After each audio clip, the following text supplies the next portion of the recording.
Think about it. How many times have you set a big goal, got excited, and then felt completely overwhelmed about it?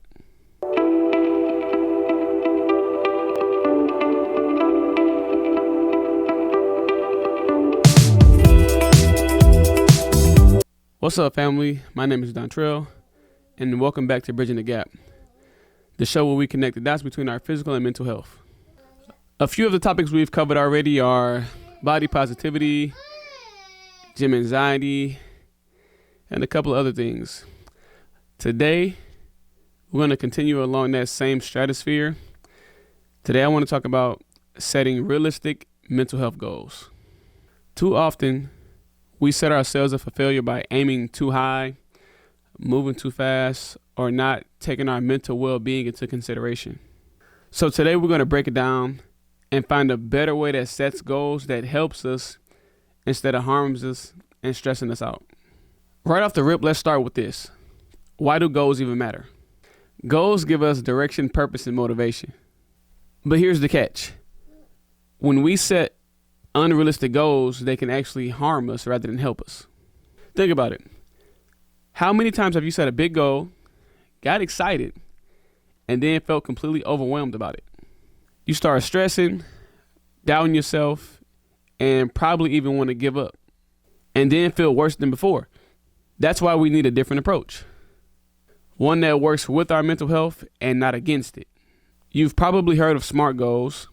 The acronym SMART, which stands for specific, measurable, achievable, relevant, and time-bound.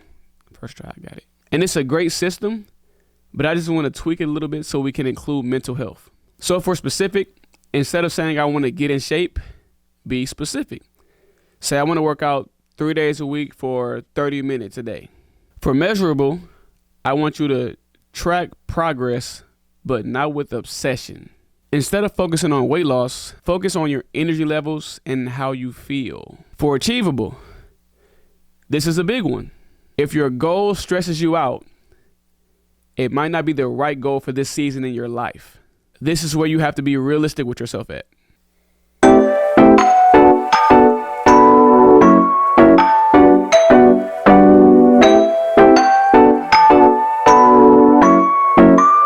For relevant, make sure your goal or goals align with whatever it is you want, not what social media tells you want or need. For time bound, set a time frame, but be flexible. Life happens and that's okay. Now let's talk about finding the balance between pushing yourself and protecting your mental health. You should feel challenged but not overwhelmed. The key is process-based goals, meaning you focus on actions, not just results. For example, instead of saying I want to lose 20 pounds, say I'm going to eat more whole foods and focus on moving my body daily. And don't forget, self-care is part of the process. Rest isn't laziness. Recovery fuels progress. All right, so you've got your goal. Now, how do you stick to it without feeling overwhelmed? Let me give you 3 tips. Number 1, break it down into micro goals. Small wins build momentum. Instead of telling yourself I'm going to meditate every day, tell yourself I'm going to meditate for 5 minutes, 3 days a week. Number 2, hold yourself accountable, but don't be a critic. There's a difference between self-discipline and self-punishment. And number 3, major. Be flexible. Life isn't perfect, and neither is progress.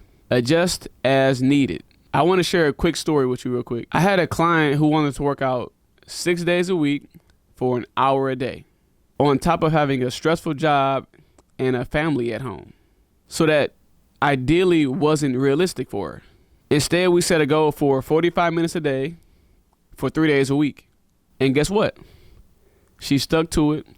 She felt better, and over time she was able to add more workouts without feeling a burnout, like she was doing too much.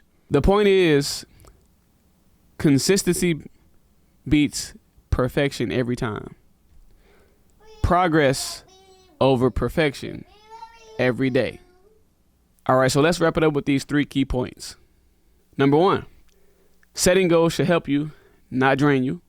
Number 2, make the goals realistic, flexible, and mental health friendly. And number 3, focus on small, consistent actions instead of overwhelming expectations. Now, here's my challenge to you. Set one small, mental health friendly goal this week and drop it in the comments. I want to hear what you're working on.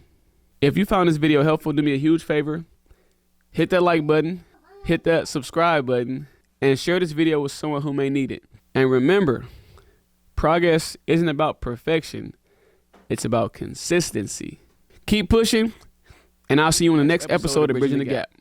Be easy, family.